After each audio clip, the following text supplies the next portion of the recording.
uTimotheo wekuqala sahluko sesibili. Sitawufunza kusuka lapha kuverse 1 sigcine kuverse 6. Ngabe kwekuqala ngiyala kutsi kukhuleka nemthandazo nekunxusa nekubonga akwendele bonke bantu. Khulekelani emakhosini nabo bonke labasetikhundleni letiphakeme khona nitawuphila impilo yekuthula ngekwesaba uNkulunkulu nawo bonke kuhlonipheka. Lokhu kuhle kuyamukeleka uNkulunkulu umsindisi wethu. Ngoba munye uNkulunkulu, munye nemlamuli losemkhathini waNkulunkulu nebantu, lo mlamuli uKristu Jesu. Lowathi nikela kuthi abe inhlawulo yabo bonke lokho kwaba ufakazi ngesikhathi lesifanele. Lapha bafanele ubhala lapha umpostoli Pawula ubhalela Timotheo abese bandlela bephethwe ibandla lase-Efesu. Ubhala ngemagama nawo. Kule magama angiyona ngithi yale shumayelo yami. Lapha kuverse 4 lathi lofisa konke abantu basindiswe bafinyelele kulakini iqiniso. Yilapho le ngithi yale yami isusela khona. Uthi lesifiso saNkulunkulu uthi bonke abantu basindiswe benze bafinyelele ekulakini iqiniso. Inkosi enkosi. Kulapho uNkulunkulu sifiso saNkulunkulu uthi bonke abantu basindiswe. Yilapho khona akusiso sifiso sethu sodwa ngoba sibuye ngathi sifiso sami kanti sifiso saNkulunkulu ukuthi bonke abantu basindiswe. Kulengoma le sasiyhlabela ngaduma isathathele kodwa kukhona lena kubuka kulengoma. Ngoma ingathi ikhona lokwathi la inebhasulu. Isengoma siyahamba thine siya ezwini uyosala wena ukuthanza tona. Uyayibona le ndaba ukuthi iphambene naNkulunkulu. uNkulunkulu umuntu lafuna ukuthi angasindiswe. Thine sithi ezulwini uyafala wena uthanda tona.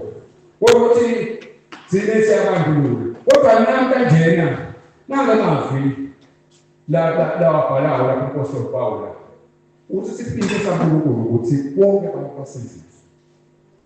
Amen. uNkulunkulu ufisa lokwehlukile. Sine uyabona kukhona ukuthi wena lo umuntu wamfisela wena lokuthi uNkulunkulu usifisela ukuthi akubeke khona umuntu ongasindiswa. Nathi umuntu usindisiwe usho khona ukuthi ugcwalisa lethando yakhe uNkulunkulu. La ngiyona uNkulunkulu la isukumele. uNkulunkulu uthi ke nakathumela ingilosi ayithumela kuMaria. Athi kuMaria lapha koMateyu 1 verse 21. Athi kuMaria, Maria ungesabi ngalokho lokwendele. Amen. Ungesabi ngalokho lokwendela kuwe. uNkulunkulu lokwendela. Uthi ke utawutala indodana. Lokutawuletha ukuthi uJesu. Lithi ngeke usindisa abantu ephonweni labo. Le ndzaba yensindiso indzaba lesivela kuNkulunkulu. uNkulunkulu usindisa bonke abantu njengoba lisho lithi ufisa bonke abantu ukuthi basindiswe. Akathi uthi usindisa abantu abasesontweni uthi ufisela abasesontweni kuphela yini. Uthi bonke abantu noma ngabe ngumthakathi noma ngabe lisela noma ngabe umbulali noma ngabe nje umuntu ufisa bonke abantu basindiswe. Bese uthi bafinyelele kathi iqiniso. Hallelujah. Iqiniso yini ngibani iqiniso? Iqiniso uJesu. Uma ufunda incwadi yaJona 14:6 uthi Jesu mina ngidlela neqiniso nekuphila. Kulo muntu ongeka kubabe ngaphandle kwami. Jesu uqiniso. Uthi lapha umpostoli Paul lapha uthi ufisa konke abantu basiziswe bafinyelele kulaphi iqiniso. Kusho ukuthi lo kufunekako kufuna ukuthi abantu balaphi iqiniso. Bangagcini kulaphi iqiniso kuphela bese bayamlandela Jesu. Ngoba Jesu wonke umuntu ofuna salele ngaphandle ngosizwe. Uma ufunda incwadi yaHezekiel 33:11 itakuhlupha vele ngoba sekumfundele noHezekiel 33:11 ngifuna lokulanda ukuthi uthi uNkulunkulu ngekuthi umuntu afe angakasithiswa. Hezekiel noma Ezekiel 33:11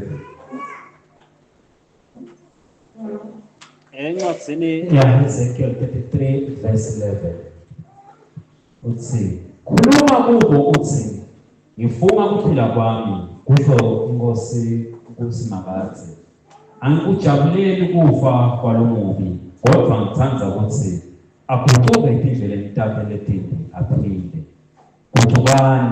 guqukani endleleni teni letimbi ningafe guqukani endleleni letimbi ningafelani nanendlu ningafelani ninendlu yaIsrayeli.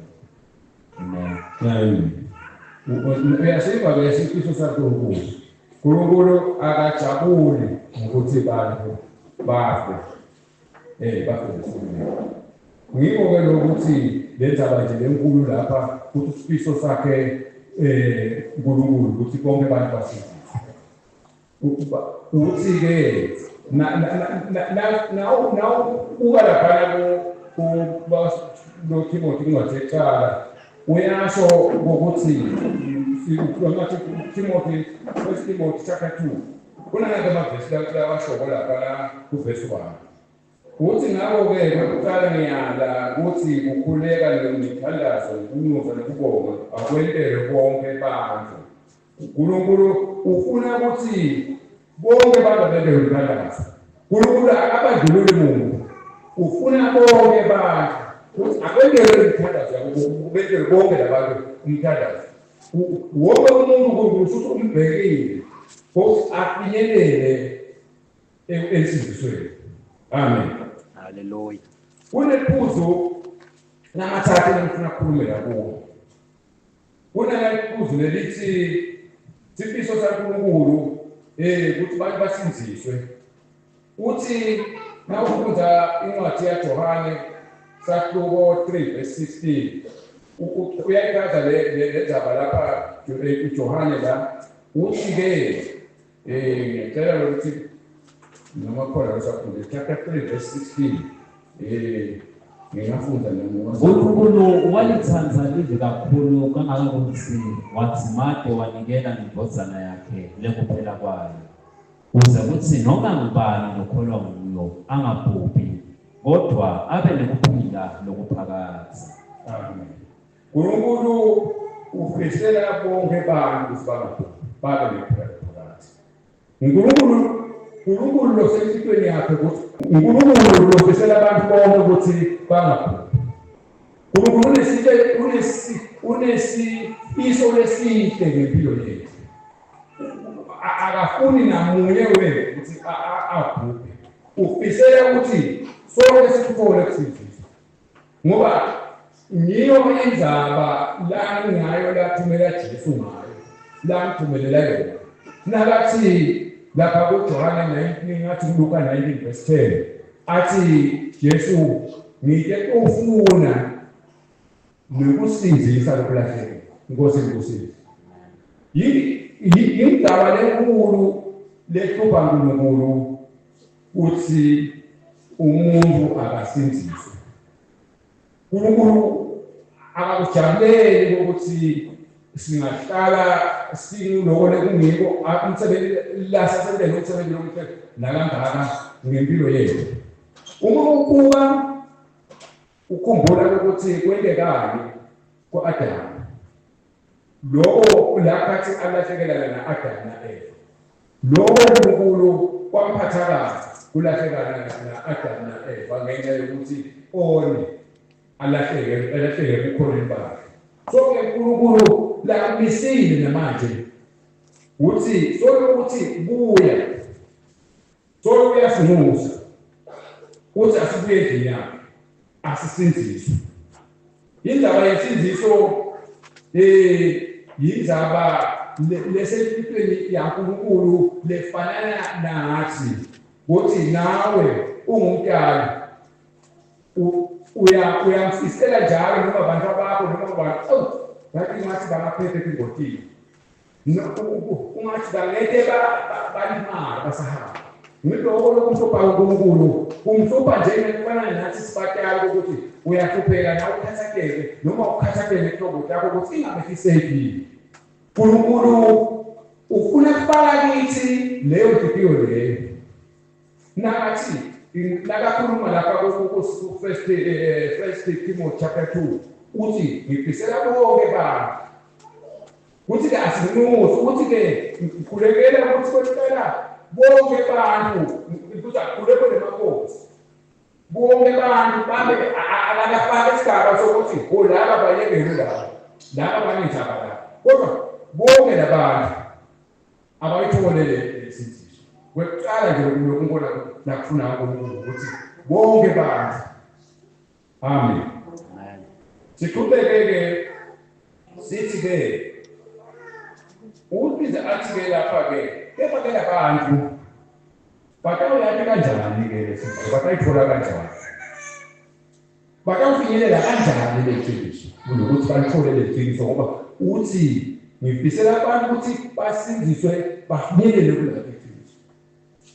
Indaba yokuthi ke bafinyelele kuleli qiniso umisethi uthi ngithi lesitawuphakamisa leqiniso, ngithi lesitawutshela labantu uthi uNkulunkulu uthi uNkulunkulu yini uNkulunkulu ayifuna kukithi. Uma ufunda incwadi yabaseRoma sakuko 10 verse 14 ukunalawa ngifuna ukuthi ngwathi nje ukuthi uthi sitaweka kanjani lamaqiniso lawa laNkulunkulu la wafuna ongathi lathi asibuke. Ngicela sibuke lo baseRoma 10 sibuke verse 14. Kodwa bangaphili kanjani kulo labangakholwa kuye? Bangamkholwa njani labangazange sebeve ngaye? Bangeva njani nakude lo bashumayelayo? Ubeke thini bangeva kanjani uma alethi singashumayeli? Ubeke thini ukuthi siqhubele evangeli sisho ukuthi Jesu ufisa bonke abantu basinziswe bafinyelele kuleli qiniso. Amen. Uthi lapha baseTimothy sakuko 3 First Timothy chapter 3 verse 15 unananga ebazi la lemwathandako la wakhuluma ukuthi uPostoli Paul la akhuluma ngabo ukuthi thina siyini. Uthi nawufunda lapha First Timothy chapter 3. Yes. First Timothy chapter 3 verse 15.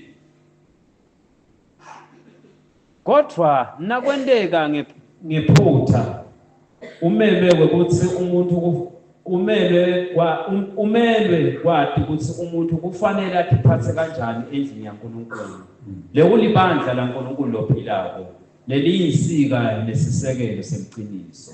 Amen. Wena ngilathana ngemazwi lapha la wakhuluma ngoba uPostoli ukhuluma ngebandla uthi ibandla liyisika nesisekelo semqiniso. Leqiniso ukalithola la lithi uma athatha abeka kulendlela lekusanayo lapho umpostoli Pawulo uyabona lokhu uyacabanga uyibuke indlu ukuthi wo indlu ine foundation ngilapho na kuthule yonke lento ufika konke kusime la kulelo kanye kulesisekelo le foundation uma phinde kubuka ukuthi kunala mapillars la ngona amisele sineke ukuthi sithile si foundation shothi yila kutholakala khona uqiniso sisisekelo la sime khona la abantu khona batawubona khona izinto batayibona la iqiniso kunjalo ubese athi ke aphinde athi umpostoli ahlanganisa lezinto athi ke uthi ke isika iyasapota isika iyaphakamisa uthi ke thine kasiphakamise le bhayibheli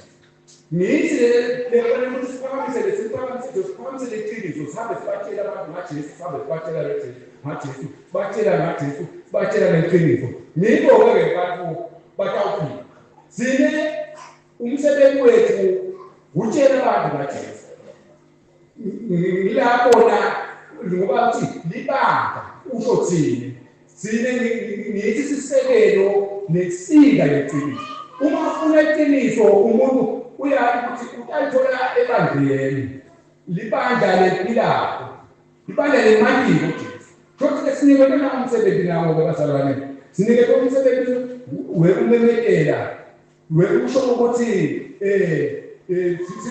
isifiso saNkulunkulu ukuthi bonke abantu basiziswe bafinyelele kulaphi iqiniso bathi ukuthi Jesu wafela abantu ukuthi bangafeli intono yabo bangafeli entonweni yabo Jesu wetha wabantu abayinhlawulo njengoba asho nje lapha umpostoli Pawulo athi la kule verse leli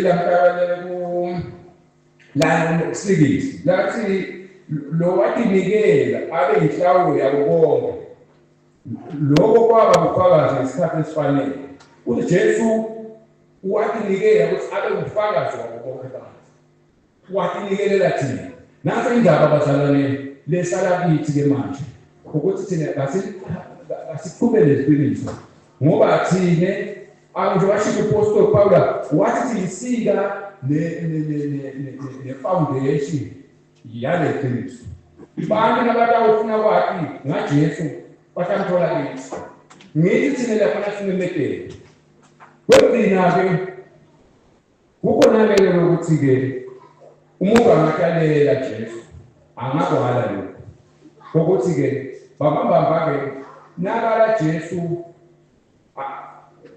so kumuke lapha ke yena ilahla khona ngoba yena Jesu utshele khona lokho ukuthi akunika nomuntu lempilo lengcwele nangabe umuntu angakuthathi lokho selicala lakhe ngoba yena livi lapha sokukhulumile livi selishito livi ukuthi asiphile kanjani kodwa uma umuntu ke atikhethela lento yakathena mina angibona njalo la seyindaba yakhe kunana verse le kuna kugcina ngalo lelapha kuJohane sahluko 12 utasibona Johane sahluko 12 kube ngu47 na 48 lokuthi ke kwendekani nangabe umuntu kena angalithathi leqiniso ngibani ke ngisonecala lapho kuleyo nto leyo nangabe mina ngumhluphi ngicela ukufunza ke babe umuntu nakaweva emazwi ami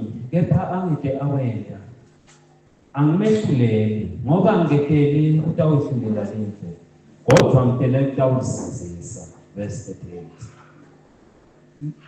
38 lo ngalabo angawemukele emazwi ami unemehluleli livi lemikhulumile liyawuba umehluleli wakhe ngemhla wokuphela naso indaba bazalwane seyiphosiwe manje livi lalikhulumile liyawuba umehluleli wakhe umuntu ngeke ehlulelwe nomunye umuntu ubona lesikhathi uve athi umuntu yena yahlulela lomuntu yahlulela umuntu wehlulela yini namhlanje na indaba ethi lalikhulumile lemlola lemehluleli Yilo letawulahla, utawulahlwa lipi? Angeke ulahlwe umuntu, angeke athi kusho ukuthi notawusho umuntu, wena utaweza ugwedele utawuyaphi, livi lalikhulumile wena ungakadili. Uthi-ke, njengoba ngigcina-ke, uthi-ke umpostoli Pawula kuyona lo 1 Timothy chapter 1 verse 15, uthi nithembekile futhi lifanelele kulo bonke abantu lelivi lelithi Kristu Jesu wena utosizisa ntombi. Athi umpostoli Pawula bengisibonile esikhulu kulabo bonke abantu. Umpostoli Pawula ujabulisa ngalendaba layishoko. Uthi yena akakibeki yena abe sethulu. Uthi mina ngisibonile esikhulu kulabo bonke abantu. Kungibeka nawe uthi nawe ungasho ukuthi ongosi mina ngisole nami lesikhulu. Kodwa Jesu ukhiphe ukele tosizisa. Ungalemukela leli lelo layishoko. Singathandaza nawe. Sithi sithandaza nawe. Nawe sithi siyawuthandaza nje ube nawe ukimanyanisile naye. Usho ukuthi Nkosi Jesu mina sengivile livi lakho. Ngivile ukuthi wena utele utosizisa mina uhawukele mina. Wangibona ukuthi ngihleki kabi. Wangibona ukuthi angeni kahle. Ngoba uthi azathi lapha umpostoli Peter akhuluma lapha verse chapter 3 verse ngiyabona 9. Lapho nakukhuluma ukuthi inkosi ayilibani nesithembiso sayo. Uthi kodwa iyanibheketelela ngoba engafuni ukuthi kuze kubhubhe namunye. uNkulunkulu akafuni ukuthi kubhubhe namunye. uNkulunkulu akafanani nathi. Uyathi kulengeka wena uthi ha nakungafana umuntu uthi wena ha engisaphumula. Ukhona lokuyaka wathi hey wathi adala athi hey ngishile wena adala wathi hey ngiyajabula wathi ngiyalobanyana ngiyajabulisa manje ngiyacelebrate kusuka verse 6 uvelo lo ngamthatha. Uyabona ke angathi ukuthi kufa kumisele bonke abantu. Uthi ke ngisho ukuthi ke ngeke wa breakdowna wendani uthi uNkulunkulu uthi akafisi ngamunye. Nakuba sesithi uNkulunkulu ephutha uNkulunkulu hey watshela nini ukukhulunywa ngokuthi uJesu uyabuya but lithi uyanibheketelela ngoba angafuni uthi kubhubhe. Usho munye Inkosi ngosizi igcina lapho bazalwane. Lo mlayeto obolethelwe i-Apostolic Faith Church Zombodze Media.